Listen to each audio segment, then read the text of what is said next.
Hi, everybody, and welcome to the show, The Strange Reality with Dave Emmons, where I have some very interesting guests every week, about twice a week, and that's a full schedule for me since I'm semi-retired.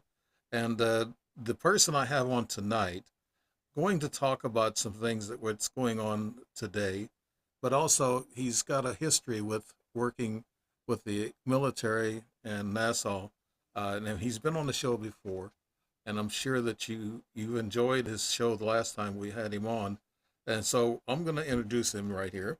Dr. Gregory Rogers worked with the DoD, U.S. Army Occupational Medicine, and graduated in 1983 with a degree in osteopathic medicine from Oklahoma State University.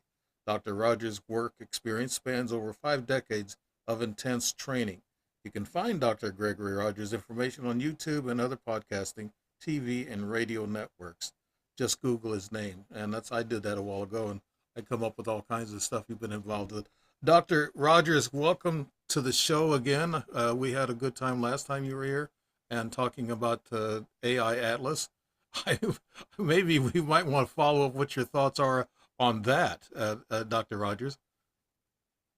Well, I'll be glad to do that. I think it has shown itself to be exactly what I suspected it to be from the beginning. Um, I believe that this thing has traveled into our solar system from somewhere else. And even though we didn't get a real good look at it, I still believe that with the signatures that were registered uh, from the Hubble Space Telescope, from the James Webb Telescope, that there are readings of manufactured metals. Um, if those metals were manufactured, it doesn't matter where they came from or why they were part of that object. Manufactured metals are not naturally occurring. And Right. so I would find it very difficult to believe that it was a completely natural item. And everything beyond that is speculation. But those um, chemical signatures don't show up naturally. So everything else is speculation. But the fact that they were not natural compounds makes me to believe in some way, shape, or form there were manufactured materials located on the 3I Atlas. Right. A fallback theory on that, what you're talking about, this could have been a probe just coming through our galaxy and checking things out on life, especially they checked out Jupiter, Mars, and our planet and the sun. And so there are some people who are saying that this could have been a probe. It might have, it had maybe a smaller craft that might have broke away from it and come around and looked. We couldn't really keep track of it. We couldn't see it that well, as you're saying. But that's the thought that I was left with, that maybe it was a probe, some intelligent probe that come through. It might have released a few smaller objects to probe into the moon and places of that nature. But if you look at the internet, there's just stories all over the place and film all over the place that just drives you crazy. And they're still talking about it, like it's coming back and it's going to run into their all these naysayers and these doomsayers, I guess, Dr. Rogers. And that's why we need level heads like you working with this type of stuff. To a certain extent, this impresses me much like when I was with the space program and speaking with astronauts. I was one time with Buzz Aldrin when this teenage kid came up and very inappropriately came up to him and said, "You never went to the moon." And he said, "Get out of my face or I'm going to punch you. I've done it Yeah. before." And Mm-hmm. so there were some security people there and they got rid of him. But uh, when people say we never went to the moon, they forget some very, very basic things that were going on at the time. First of all, the Soviet Union was the enemy of the United States and all of the Western nations. If they had been capable of saying, the United States is not really sending men to the moon. They would have done it in a heartbeat. Right. Secondly, there were astronomers looking through telescopes, including amateur astronomers, and they could watch the spacecraft leave Earth orbit and make its way to the moon. And then they could watch it coming back. Now, then, even if you say, okay, they're manufacturing images from Area 51, we sent something to the moon because people could watch it. And then they watched it coming back. Um, yeah, to me, it's silly and crazy. But the same kind of people that do that are going to be some of the ones who come up with the craziest ideas about Three Eye Atlas. Mm-hmm. So uh, there are sometimes that I believe people say things because they want attention and they want to cause trouble. And so if that's who they are, just providing them with facts is not going to change their mind. Right. Uh, I was going to talk to you about we're both involved with IMIX and Yes. Dr. Federico Vidal, and and I have meetings with him I think in February. But they're all looking for the answers in a scientific way, and you are part of that scientific team with IMIX and Dr. Federico, and isn't that right, Dr. Rogers? That's correct. I'm in an advisory panel situation with them, and I've spoken to their students, and I've um, given them the benefits of my background, and also told them about my experiences, but helped to lead them along a more scientific basis. You know, I was trained in space operations. I got a space operations badge from the Mm-hmm. U.S. Air Force. I was a senior flight surgeon. I supported 31 space shuttle missions. Uh, I was trained by Space Command and NASA for the job I was holding. So I have enough of a background that I actually looked at satellites as they were being prepared to be launched into space. So I know what space objects look like. I know what the activities are, what occurs, and why they occur. There's a lot of orbital mechanics that people just don't realize that is required when you're flying in space. There's nothing easy about flying in space. No, it's an incredible scientific feat just to get something to the moon, like you're saying. I I've been looking at a lot of people what they're thinking, what they're believing. What do you think they're believing now with this disclosure, with the government holding back on a lot of different things? Is there anything new moving on that front, Dr. Rogers? I don't see anything encouraging. I was terribly disappointed with uh, the congressional hearing that they held in 2025. The 2024 hearing, the 2023 hearing, the 2022 hearing, I thought was much better. They were looking for more information. And I hate to say it like this, but the 2025 version seemed like it was just put together just so they could say they had something. And in the military, uh, when you just show up to make somebody happy and do things, we used to call that a dog and pony show. Right. To me, that's all it was. And so I don't have a lot of expectations that in 2026, Congress is going to do any better. But one of the things that I find disturbing is that people can look at a lot of evidence that's already been revealed. If the evidence that has been revealed isn't going to convince you, or at least have an open mind about it, then short of uh, coming to your house and showing themselves to you, there's not a whole lot of reason to think that anything more is going to be released. The disclosure is not going to happen because somebody in the government suddenly wakes up and says, wow, I should tell the truth about UAPs. Hmm. Um, when we're asking for disclosure from the very people who have been hiding everything, um, I don't think we're going to be satisfied with the success that we have. And that with 50% of the population who don't really believe. I mean, seeing is believing, and I've seen them and you've seen them. And so we're believers. There's a lot of believers out there, I must say. I want to take you back in history, back in the 50s. President Eisenhower, he was at Desert Palms and he was there at the Air Force Base and he was missing for 24 hours. And they said that he met with ETs on two different occasions, and they made a deal with him about if he dropped the nuclear program, then they would give him more technology. But he didn't do that because he said the enemies had nuclear weapons and they didn't want to do that. But then pops up where they said, okay, we'll make you this deal, and they got some technology.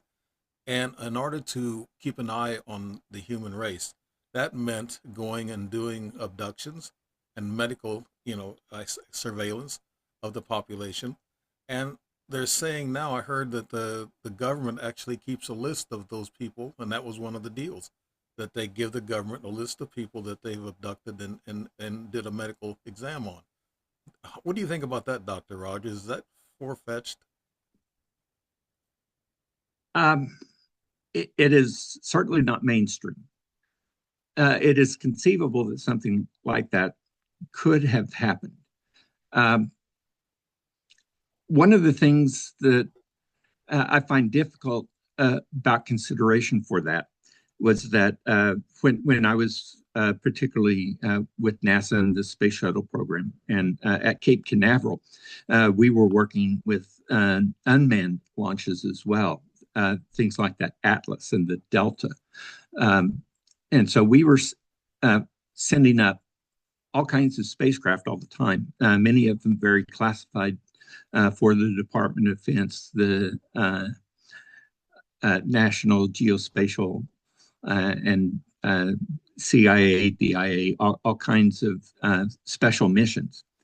And so the technologies we were working with sometimes showed degrees of advancement that were difficult for anybody to explain.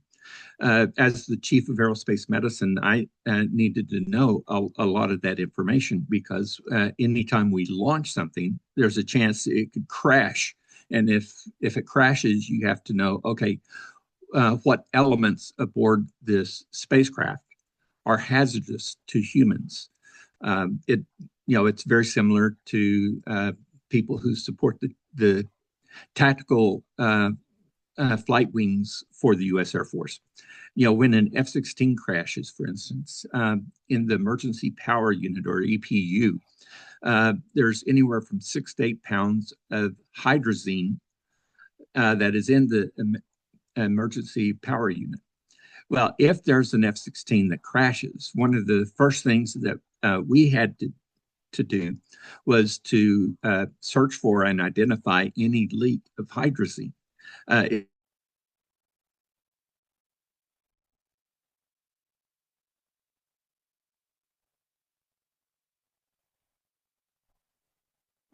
we lost your signal, Dr. Rogers. You're frozen. Oh, there you are. You're uh, back. Okay. oh, okay. Yeah, you froze up. Oh, okay. Well, uh,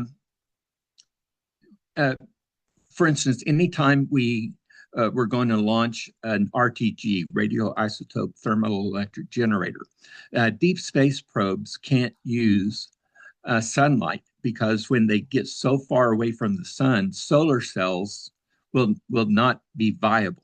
So for those, we actually send up a small nuclear reactor to continue to produce electricity for those deep space probes. Mm-hmm. Well, I had to be informed before launch, and if anything happened to the spacecraft at the time of launch, uh, we knew, okay, we're going to have to be searching for this RTG.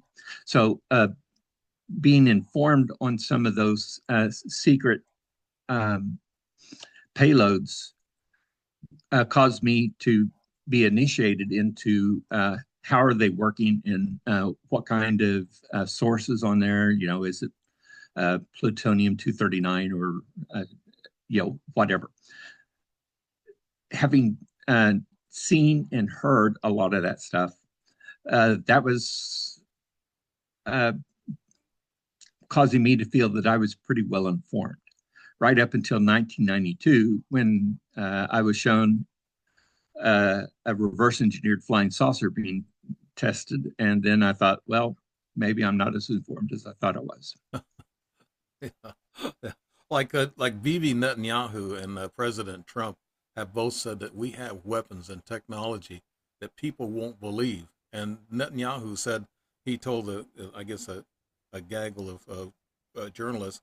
He said we have powerful weapons, and he says, and the U.S. does too. And he said we haven't used them. But then you hear this story about Venezuela, about a lot of the soldiers, and I guess their target was right in the middle of this military base. And the drones come over, and they said they just heard this buzzing sound or some kind of frequency, and they said that they started getting their ears were hurting, and they was bleeding from the nose, and a lot of the soldiers they were unable to do anything. When these guys start dropping down from the ladders on the helicopters and attacking, to go after their target. But that story hit mainstream, and I know that they've been talking about these secret weapons, and I think I felt it probably last September 18th, because I've kind of not been the same since, my sinuses and all this other stuff. I don't know I don't know how deep you can get into that, Dr. Rogers, on those on the weaponry we might have, or the technology we might have today. You can probably only skim the surface. Well, I can't go into depth. I've been officially briefed on Havana syndrome and was taught what to look for my personnel. If people come in with these sets of complaints, it could be generated by these kinds of weapon systems. But I'm not going to go into any depth with that. But what the report was from Venezuela, from the guards, were types of weapons that the United States has been searching for, and that we were developing certain types of technology even back in the 80s when I was in the military. And so I'm sure that it's greatly progressed beyond anything that I knew of or worked with at that time. But even then, we had amazing capabilities. We could do things that people just would not Right. really believe. Electronic surveillance, monitoring, but also being able to push out with different types of radiation sources. And I'm not talking about ionizing radiation, non-ionizing radiation, but you can cook your meal in a microwave. Well, Right. the microwaves were first used by radars. And when I was in Germany, we had to repeatedly warn them, just because it's warmer, don't stand in front of the radar stations that we have, because the reason you feel warmer is you're being microwaved. But, when it's 5 below 0 and you stand in one place and it is so cold, and then you go stand somewhere else and you feel warmer. Um, the natural tendency was for those soldiers on guard duty to go stand in front of our radar stations. Well, had they continued to stand there and were in continuous exposure, that would have created great difficulties.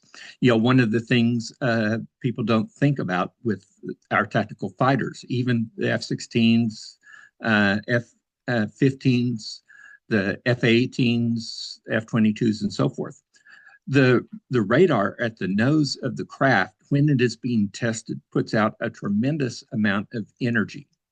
And so when they're going to test the aircraft radar systems, you have to move people out of the way, because its effect would be deleterious to anybody in the region of where we're going to send that radar beam.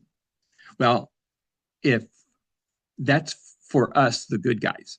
If we wanted to use that same technology on the bad guys, uh, we've been able to do that for a long time.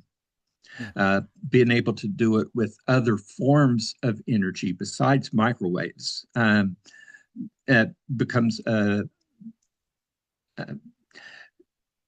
a real breakthrough if you can do it with very low frequencies. The human ears only hear certain frequencies. If you go above 6,000 hertz, unless you're young, which neither of us are, uh, Right. uh, you could uh, uh, not hear sounds that other people can. In England, for instance, they used a sound generation device that was set at about 6,500 hertz. Well, they were wanting to disperse youth demonstrations. The older people could not hear and register the sound. The younger people, it was like a buzzing sound that was very unpleasant. And so they dispersed the crowds uh, using upper level uh, noise generation. And that was just for a civilian meeting. That's not the military doing it. But if that's what can be done by the regular police forces, you can only imagine what the military can do. Yeah. Does this have any long-term effects on a person? I might ask you that on like the Havana Um, syndrome. it certainly can. Um, the key would be knowing uh, what frequencies, what energy sources the weapon was using, how long was the exposure Mhm. for the individual that was being affected, and are there any things you can do to help to prepare yourself? If you're unknowingly being exposed to something, you don't even know what to look for. So you start to see the first signs. If you've been briefed on it, you know, okay, this is what we need to get rid of. Just like, have you ever heard of people going into the altitude chamber Right. for pilots Hmm. and flight crews? Well, we would send them there and we would be at sea level, and then we could decompress the chamber to where it would be the equivalent of 35,000 feet. And then people would take off their oxygen masks, and they would give you a puzzle to work, or you would start writing sentences. And as your brain became depleted of oxygen, you would become hypoxic, and you would learn what those symptoms were. Now, then, if it got bad, we had people that were technicians that were inside the chamber. And so when they saw, okay, this guy's having trouble, they'd put the oxygen back on and the person would return to normal. Now, then, if we left the oxygen mask off of those people for an extended period of time, say 30 minutes, they could actually suffer brain damage. Yeah. We had specialists who were there to put the oxygen back on. So in training situations, we will put people in to make sure that no one suffers. But yeah, we're talking about the military. One of the strange things about the military is that we teach people to kill other people. Most jobs, you don't teach people, get out of this foxhole. There's a machine gun shooting at us. Go throw this grenade at them. And yet, this is the kind of thing the military does. So when we find a new weapon and we begin testing it so that we can see what its actions are, one of the things we also do is look for opportunities to try it in the real world. So if this was an experimental weapon and we were wanting to see how well does it work, well, while we're getting the President Medoro, we can find out how it works with people who don't know what's coming. And so if we introduced that kind of weapon, we would be extremely interested in how well it worked. And if we only had 20 guys that were going through there and they saw people that are writhing on the ground that they don't have to deal with in the debriefing, the people who were responsible for the use of that weapon are going to be very interested in what the visible effects were in the people who were attacked in that manner. Let's go back to 1947, Roswell. They're saying that those saucers that crash landed in the desert there in Roswell, they're saying that they come down because of the radar energy that they were shot with or monitored with. Could radar do that to a I don't I don't know how deep you know what the technology of the UFO craft, but their technology, could radar or some of our energy mess up their energy, Dr. Rogers? Well, I can't go into the details, of course, but even back in the 90s, we were studying what happens to our aircraft when we receive radiation. I had to look into the eyes of my pilots because one of the things we found was that, especially in combat areas and even moving along the inter-German border when East Germany was separated from West Germany, they would, at night, they would flash a visible light and the eyes of the pilots would turn toward that visible light flash. Then they would fire a laser that could not be seen. And if the pilot was actually looking at the visible light, when the laser hit them, it would burn the retinas of their eyes and they would have permanent eye damage. And so we were watching for that. And there were a few cases where that happened. Now then, to learn what the effects are on spacecraft, if we are going to send it, through the Van Allen belts, we discovered them with Explorer 1. We had to decide when we launch our spacecraft, how are we going to shield against this type of radiation and that type of radiation? And so we were already looking at how to protect ourselves. Now then, if the enemy is using these type of weapons against us, we have to prepare ourselves for that. So the United States is very well aware of what our enemies could do. And every time we come up with a capability, because it's available through physics and quantum mechanics, we know that science is not limited by the borders. If we can figure it out, somebody else can figure it out. So one of the things we do whenever we come up with a new weapon is test it on our own peoples to a certain degree so that we can find out what's going on. Mm-hmm. And so there were times that I was involved with that. I can't discuss those cases. I'm not going to intentionally reveal any information that would be useful to those who oppose the United States of America. Right. I'm a loyal citizen, loyal veteran, so I'm going to make sure that I don't disclose anything of that sort. But that doesn't mean that I can't say it's there. Yeah, I'm right behind you there, Dr. Rogers. I'm a veteran also, and I'm very patriotic. But these, I guess, the weapons that we can use on like flying saucers, have they developed any weapons that can actually affect a flying saucer in flight? We hear that there's been a lot of crashes of UFOs, and are these crashes been fired at by our military, Dr. Rogers?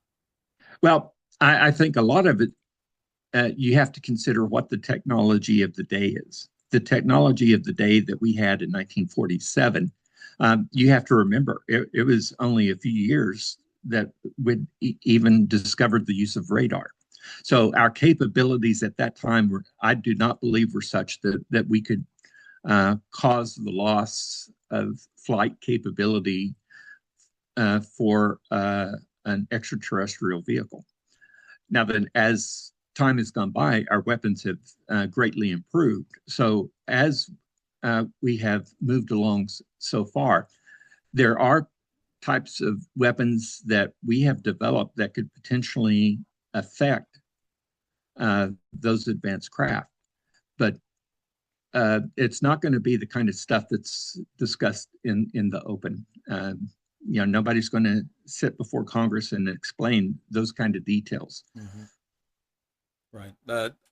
Also, with the drones, we heard that in New Jersey, and they were trying to protect some of the Air Force bases with these drones that were flying all over the place. And we thought that that was going to be the front line of the UFO or ET invasion because there's so many sightings. They used this weapon, looked like a gun, a big shotgun, whatever. They used that to disrupt the drones' electronics, I guess, Dr. Rogers. That's correct. If you have an electrical circuit that is being used to guide a drone, um, the electronic equipment is going to be susceptible to interference. So, even going back to the Cold War, we learned about using a nuclear weapon in space, and it would fry the electronics of the enemies that we were attacking. And so an electromagnetic pulse can fry the electrical circuitry for a 500-mile radius if you have a large enough weapon. Well, we are working to develop the same type of effect without having to use a nuclear weapon. And so that's something that has been studied by DARPA and the Air Force for quite some time. And I'm sure they've made very good progress. But where they are exactly in the year 2026, I couldn't answer. But even back in the 90s, when I left the service in NASA, the capabilities that we had were beyond what ordinary people would have expected. Going with that, I guess we can go back to actually those balls. What they call them, The Foo Fighters. Foo Fighters. Yeah. You think? Well, You, yeah. my father-in-law was in B-17s flying over Germany, and he saw Foo Fighters with his own eyes, and they were briefed and debriefed on them, and so we thought they were some sort of advanced technology the Germans had worked up. However, I was stationed in West Germany for my first assignment, and I got to speak and meet with Luftwaffe officers, both pilots and flight surgeons. And as we were talking about it, the funny thing was that while World War II was going on, the Germans saw Foo Fighters too, and they thought it was some kind of advanced American weapon. Oh. Neither side knew what they were. And afterwards, there's still been no good explanation known from the East or the West that was a type of technology that was seen within those elements of war that have never been adequately explained. We didn't hear that side of it. That the Germans were confused about those Foo Fighters too. I guess the public didn't hear that part, but that's very good to hear. I mean, no, Well, there were a lot of things that when I worked with the Luftwaffe, I got to hear their side of the story of what was going on and their view of history. And it really opened my eyes to a lot of things, not even just routine history of our days, but going back 1,000 years. There was a family in the small little town of Tuchelhausen that I initially lived in while stationed in Germany. And in their house, they could go through the various generations and they could show this is the first part of the house and this was added in 1415, this was added in 1560, and then they could see 700 years of history in their home. Americans just don't conceive of that. We actually brought the boy who now has grown up and is a nurse anesthetist in Germany. And he came to Tulsa, Oklahoma, and he said, "Oh, that building looks old. How old is it?" I said, "It was built about 1932. And he said, "Well, where are the old buildings?" And I said, "Those are the old buildings." When I went to get my driver's license in Germany, they told me to go to the new post office and just go inside the door. There's an office over to the right, and um, uh, it would take about 15 minutes to get my German driver's license as an American soldier in Germany. Well, I looked around, spent all of my lunchtime trying to find the place, and finally went back, and the German ambulance driver said, "So, do you have your license?" And I said, "No." I went in three of the buildings there and couldn't find the office you were describing. And he said, "Well, tell me about the buildings." And so they were all buildings built after World War II. And he said, "No, it was the building off to the left." And I said, "Yeah, but across the top of it, it said 1619. And he said, "Yes, that's the new post office. The old one burned down in 1602. Oh. And so even though it was nearly 400 years old, they still referred to it as the new post office. Well, when I saw the age of it, I thought, well, that can't be the new one. And so when I found out that that old building was what they called the new post office, I was able to go get my driver's license. But that's the way people in other parts of the world see the world, because they have living history of what goes back hundreds and thousands of years. And we, as typical Americans, don't think along those terms. Right. To finish off with the Foo Fighters, we brought that up. Did they do any damage to either side? Did the Foo Fighters ever attack, or did you Uh, know? well, uh, my father-in-law was briefed that no harm came to any of the aircraft. It was like they were flying through, monitoring what was going on. They were Yeah. examining what was going on, but they didn't attack any aircraft on either side. And sometimes they would just zip past, and sometimes it would be as though they were flying information with you. And sometimes he said, I believe that one time they had seven that were sort of surrounding his aircraft formation, and they were just keeping the same pace as the aircraft. But no harm was done to our aircraft, and no harm was done to the German aircraft. So nobody knows exactly, what's going on here. But when you think about those orbs, those are not different from some of the orbs described when people experience UAPs. Mm-hmm. Yes. So they could still be using the same technology, and we still haven't caught up. Yeah. To continue with the German history, the Vril Society is a group of women. And they were supposed to have ushered off Hitler and a lot of his top generals and scientists, and they took off to Antarctica. Uh, do you know anything about that type of history, or am I going back into too much of Well, that? I discussed some of that stuff with several of the Luftwaffe officers, and um, they said that they had never heard of any of those events. But at the same time, uh, the German government under the Nazis did a lot of things in secret that they didn't tell the regular people Mm-hmm. about. So uh, they gave no indication of any widespread knowledge of anything like that happening.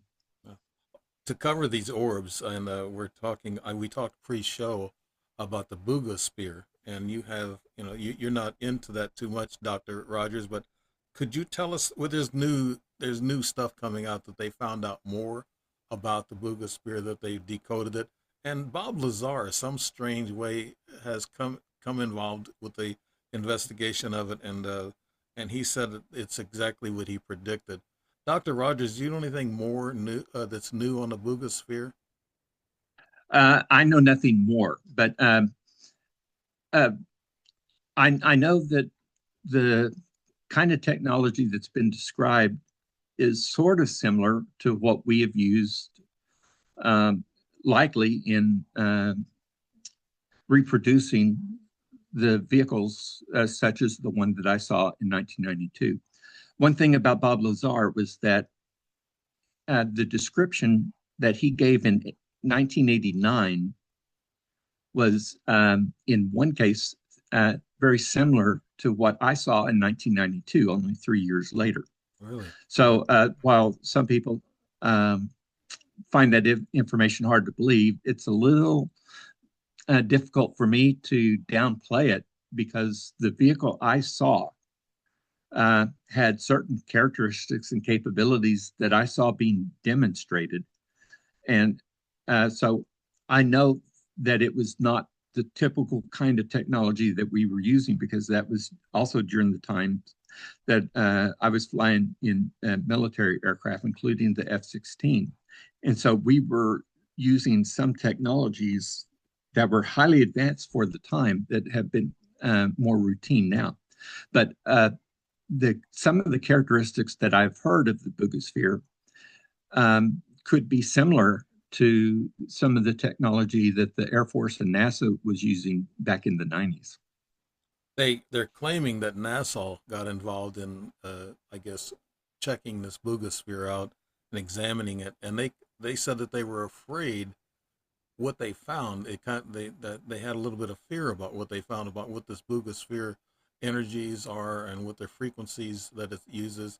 I don't know if you can even talk about NASA, Dr. Rogers. Well, between the Air Force Space Command and NASA, I was introduced to a lot of different kinds of technology and objects and aircraft and spacecraft. There were times that some of us would be given information because we had a need to know. And so we were told about something else that was happening. And yet, when you talk to the average person that was supporting some of these operations, I don't want to say common, but the more routine individuals had never heard of the stuff that I and others were briefed on. So I know that there can be available information and technology that is going to be known to a very limited number of people, but not shared with many of the people, even who are performing the operations. Mm-hmm. We're I know on this disclosure thing, a lot of people that don't believe are really wanting the government to put up or shut up. But we have Congress people who actually come out and say that these ETs that the whistleblowers are talking about, they're interdimensional, and they say there's bases. I think it's there's a Senator Pritchard or whatever his name. He said there's bases under the water with these UFO and ET races. Have you heard anything about that, Dr. Rogers? Um, I can't comment on anything that I heard while I was on active duty, but subsequently, I've heard a lot of these stories. And if you have the capability of flying through massive uh, areas of space, people think space is empty, but it's not. There's stuff, uh, even when it's not visible or identifiable. We talk about dark matter and dark energy now, Mm-hmm. and so scientists are discovering clues about what some of this is. Well, if they are capable of traveling these distances and having sufficient technology to preserve their spacecraft through those, it's not hard to believe at all that they could go underwater. Water is just a different medium, and Mm-hmm. so the fact that the U.S. Navy has reported watching submersibles, sometimes flying craft that go into the water, or uh, underwater vehicles that come out. Uh, those are very logical. In fact, on Gary Anderson's Night Dreams, I write a weekly blog, and if you go onto the blog for this week for Night Dreams, I addressed USOs as the topic of the week. Mm-hmm. And Uh, what was in that blog that would be interesting for people to find out about? well, I think to a certain degree, the first thing is acknowledgement that this is real. A lot of times people who have not been trained for the military or technology hear stories and they say, oh, well, that could never happen. Well, it's serious enough that the United States military has taken them seriously. And we would not have taken them seriously if there wasn't actual evidence. But there is actual evidence, and there are um, uh, videos that have been taken that show uh, these objects go into the water and out of the water. So for people to automatically blow it off because it doesn't seem reasonable, well, it doesn't seem reasonable for our craft, but if you had their spacecraft, they could do it. When they first developed submarines for World War One, they could only go down a couple of 100 feet.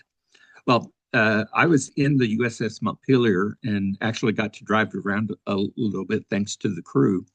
And we went to depths that would have crushed those World War One submarines or even World War II submarines.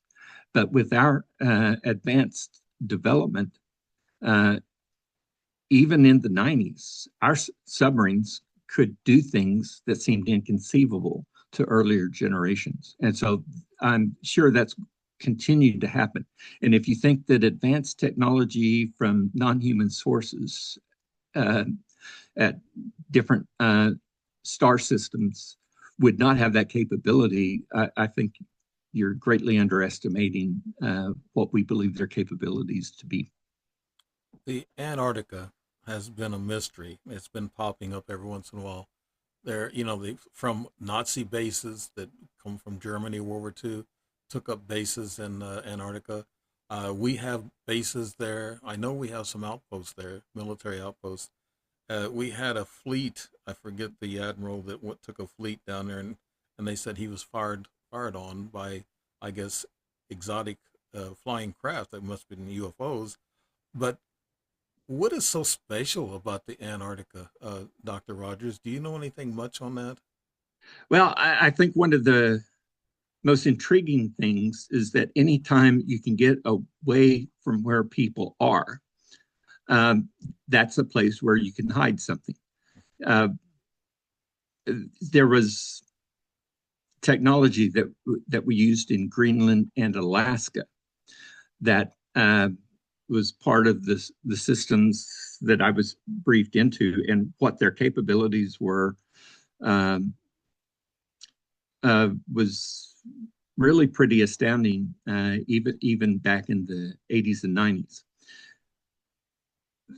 As technology improves, things that were once impossible become possible. If you want to put something where people are not going to be watching, you intentionally seek out locations where you can hide stuff.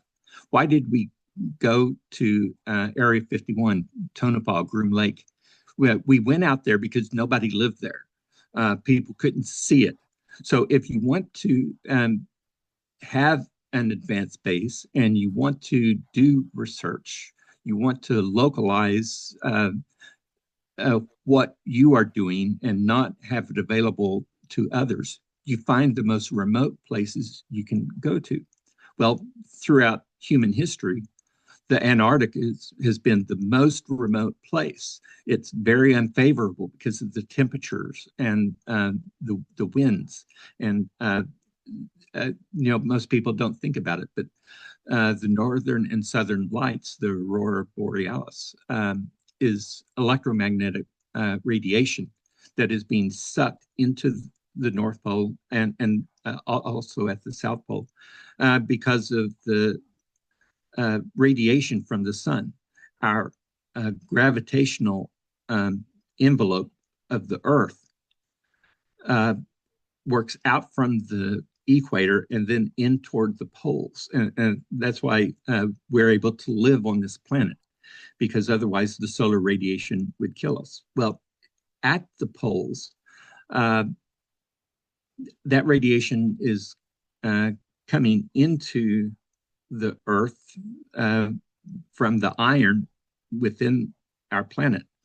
And so if you were somehow going to tap into the electromagnetic energy through whatever fashion that I do not know of, but if you had the capability of tapping into that, those levels might be the highest at the North Pole and the South Pole.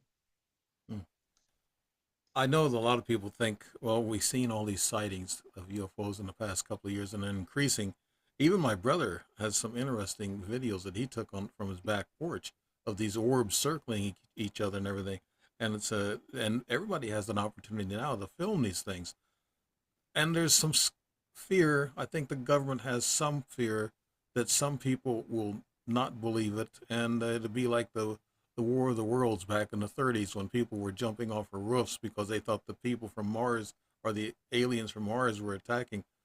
Uh, does that anything that you know of with UFOs and myself? I have some experiences.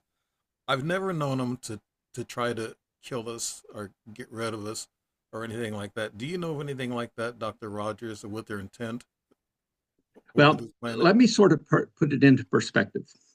If we go and we find an island in the South Pacific that no one's ever been to before, we would have the capabilities due to our advancements that we could wipe out whatever people we encountered. But if there's no reason to wipe them out, we're not going to do that. Instead, we would study them. And so we would send experts down to study what their habits were, how they operated. Well, if these advanced non human intelligences are fascinated by what we are doing, what they would do is come down and study us. Now, if they are so advanced that they can do that, they would also have the capability, if they desired, to wipe us out. Right. But unless they have a good reason, why would they want to do that? Instead, they would study us. And so when you talk about the abduction stories and all of these kind of things, they are very curious about us, and that's why they're studying us. We study ants, but we don't go around uh, trying to blow up ant holes for no good reason, even though we have the capability of doing so. So it's really a matter of what is their purpose. If their purpose is to study us, they don't want to kill us. They don't want to do any harm to us. They just want to see what we're up to. You know, we could be at a stage they were at 100,000 years ago. So they want to see, well, you know, what these people are doing was similar to what our great ancestors did. And so they could be studying us for a lot of different reasons. But an awful lot of the stuff that we know about UAPs is that they appear to be studying what we do. I know that directly. Like I said, I saw my own Buga Sphere September 18th, and it fired some energy at me. A low humming sound. It was loud, uh, but like I said, it kind of affected me a little bit. It's some kind of energy, but that looked like the Buga Sphere. I mean, I have Yeah. films of it, you know. So it was a disc or a round shaped sphere, and there's been a lot of people with pictures, like in Central America, with the same round sphere, and it could be part of that Buga sphere thing. But these are probes, I guess, just spying on us. I would imagine, right, Dr. Rogers? Well, if technology is misunderstood, it could seem like magic. Imagine that you're a deer and you've lived in a forest all of your life, and you start to cross this highway that humans have built. It's made of concrete, which is not like anything you've ever seen before. And all of a sudden, a car comes forward and has its high beam lights on at night. And what does the deer do? It freezes. Mm-hmm. You know, that light is shocking it uh, because it doesn't understand it. Well, we are more advanced than the deer, but when we encounter uh, technologies that are so far beyond our capabilities, we tend to do some irrational things as well. So, you know, think about the car. To try to get that deer to move, we use sound. So you push the horn, it makes a sound and it scares off the deer so that you don't hit it. Mm-hmm. Well, what if some of these technologies are what they would consider their horn, just to sort of get us out of the way when we're messing with something they don't want us to mess with? Yeah. Going back with the ET's intention for us, do you believe that they have DNA manipulated us throughout thousands of years, and that we are a part of their product? That, and also, I want the second part of that question is, they seem to be able to know time, or have some kind of control of time, because they can be somewhere you're going to be, and they know where you're going to be. That's been my, talking to experiencers, abductees. They said that like they kind of knew where they're going to be so they have some kind of time control. Dr. Rogers, do we have in our military time machines or time manipulation like maybe the ETs do?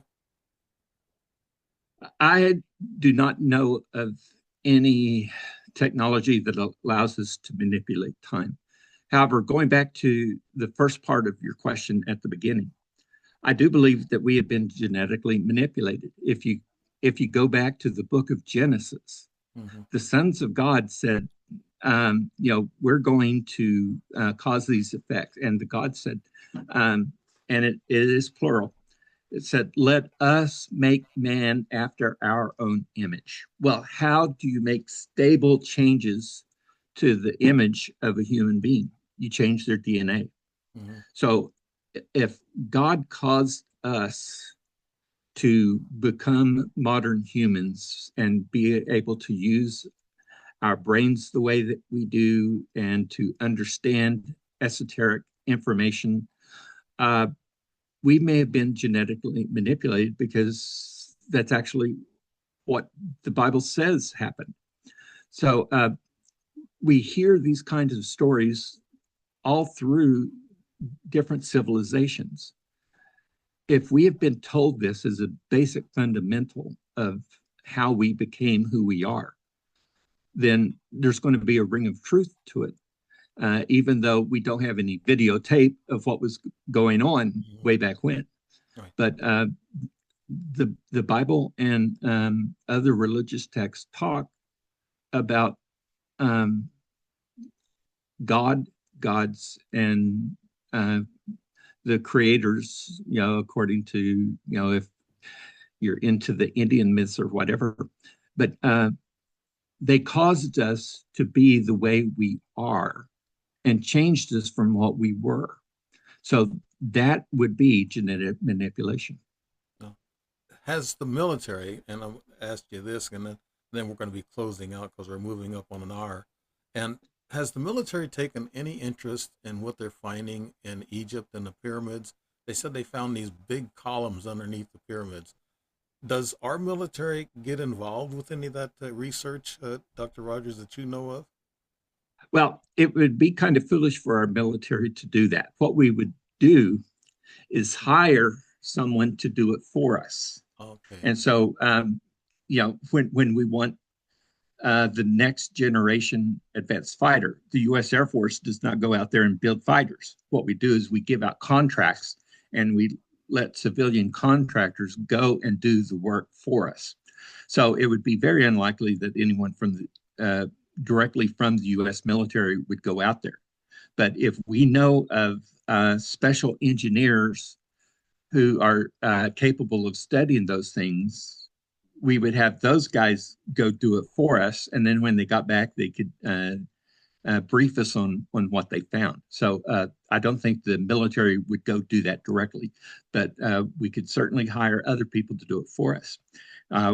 We do that with lots of stuff.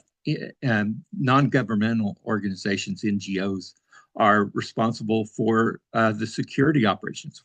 Even during the space shuttle days, when I went overseas to the transoceanic abort landing sites, Wackenhut provided the security forces for our transoceanic abort landing sites. So I, as the military, would land there, but there were already security people hired by NASA, but working. They weren't employed by NASA. They were employed by Wackenhut, but Wackenhut corporation had been given a contract by the government to provide that security. So the military can do things without actually being the ones to do it ourselves. Gotcha. And Gotcha. I think the reverse engineering of the crap that I witnessed back in 92 was done by either a contractor or a contractor consortium and not by the Air Force. Okay. In closing, Dr. Rogers, I'm talking to Dr. Gregory Rogers for everybody interested. Uh, Dr. Rogers, we have a mutual thing with IMIX. You said you taught some students, with IMIX. Can you talk about any of that, and what are you teaching, and a brief, quick synopsis of what you're Sure. doing? Well, I'm going to call it IMIX IMIX. because I've noticed that when I've been involved with them, that's how they pronounce it. So I Okay. actually Okay. contacted Dr. Vidal and said, what is the proper pronunciation? Because I want to pronounce it properly. And he said that it was IMIX. IMIX. So, I'm proud to be working with these guys. They have contacts throughout Central and South America, and they actually teach courses related to UAPs, both in the history and also the possible functions. And so I have described some of what we were doing with the space shuttle and that kind of technology. And I've discussed with their students and with the members of their faculty. And then I've also discussed UAPs themselves. And so they're an organization really looking to take the next stride forward for Mexico, Central America, and South America. And I'm very pleased to be on their advisory staff. Yeah, I'm very interested in what you do there because I'm kind of involved with the IMIX. I've been saying IMIX for the Well, long. that's what I was doing, and then Yeah. I was listening to some of the people talking while I was talking, and I kept hearing them say MX, and I thought, Oh, hold okay. it, Yeah. I'm saying it wrong. Yeah. But So I actually wrote him after one of these presentations and said, "Am I pronouncing it wrong? I want to say it properly." And so he wrote back, "Thank you so much for your efforts. We do say it as IMIX, yeah. and I thank you for caring enough to make sure that you did it properly." So Yeah. Yeah. Dr. Federico's a I great. got He's a that nice from guy. Dr. Yeah. Federico. Yeah. He's a nice guy. Yeah, oh, Very, he's very an excellent sharp guy. guy. Yeah. We're going to close out. Is there anything that you would like to tell the public, Dr. Rogers, that in summing up your thoughts about this UAP thing, and you're into this research with other groups also, and I think there's the ET Embassy in Canada, that group there. I know a little bit about them. I've sent some videos to them, so I know a little bit about that. But can you sum it up? Just tell the public that don't have no fear or whatever, Dr. Rogers? Well, the best thing I could say about that would be that I put down my thoughts in the book. We got it from them, that's available on Amazon. And I tried to write that book for people who uh, might have heard about UFOs or UAPs, but really didn't know a lot of the details, so that I tried to explain it in a fashion that people could actually understand. And I've had a great amount of feedback that I was able to do that successfully. If non-human creatures have been visiting the Earth for thousands of years and they wanted to do us harm, they could have already done it. Right. So I do not believe they're suddenly going to attack us. To a certain extent, there seem to be different species and they have different characteristics. So there are likely to be some of the species that are flying in these UAPs who are protecting Earth from some of, there's always good guys and bad Yeah, guys. right. But, a guy's not going to rob you on a street corner where there's a couple of police officers standing right there armed with weapons. They're going to wait until they can try to find you in a dark alley. Right. Well, as long as the good UAP entities are monitoring the Earth, they may be actually helping to protect us from the not so good UAP entities. And I believe that I've heard enough information that I believe that is happening. And there's more than one kind. Some of them might do harm to us if it weren't for the ones that are protecting us.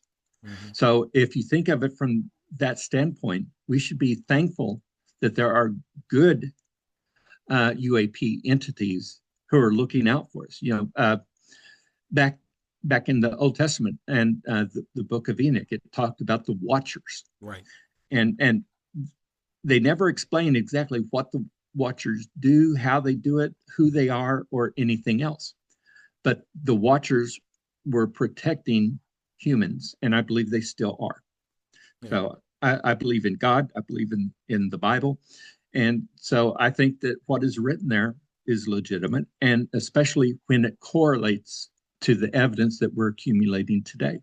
Mm-hmm. Which you said a while ago, it gives credence to what President Biden, President Trump said about all the drones a year ago that were on the East Coast, New Jersey, New York, and everything.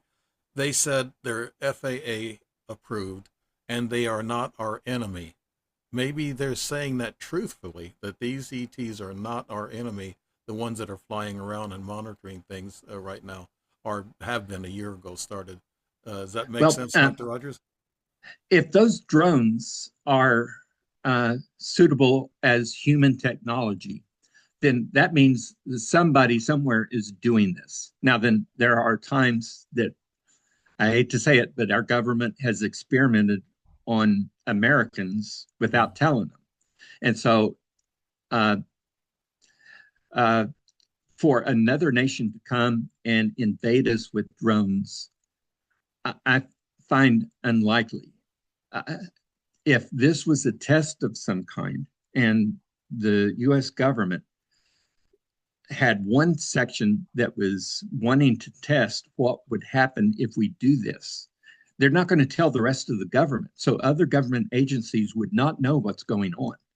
The technology that was shown in those drone swarms was technology that we could make ourselves. So I don't think that those drones are necessarily associated with UAPs in any way. Why did they shut down a couple of Air Force bases in New York and New Jersey? Because of fear of drones getting in their airspace. Maybe that's just a ploy? Maybe that's a smokescreen, Dr. Rogers? Well, when we develop secret technologies and we're going to use them, sometimes we will use them on other parts of the military that are not informed. And so the military responds as though we don't know what this is. And the people who are responding are telling the truth. They don't know what it is. But that doesn't mean that everyone is unaware of what's happened, because a small little pocket of people would be the ones who are actually operating it, but not telling the rest of the military, so they can test what our response would be. Yeah. So I tend to believe that would be more likely than UAPs that have flown across the galaxy coming in and using human-made drones to scare people in New Jersey. Yeah. Well, people, I guess we're coming to the end of the show, and Dr. Rogers gave you a little bit of relief of not having any fear about these UAPs. I don't have any fear with UAPs.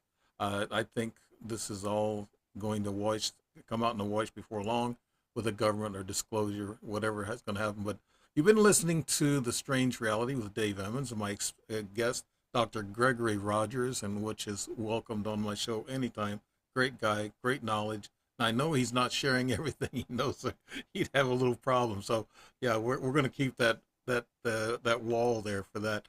But I want to thank you, Dr. Rogers, for being on the show, and I want to thank everybody for listening in. And this has been a great show. Enjoyed it. I always learn something when I'm talking to you, Dr. Rogers, and IMIX has got a good teacher for sure, an instructor. Thank you, Gregory Rogers. Thank you very much. I was pleased to be on your show. Thank you.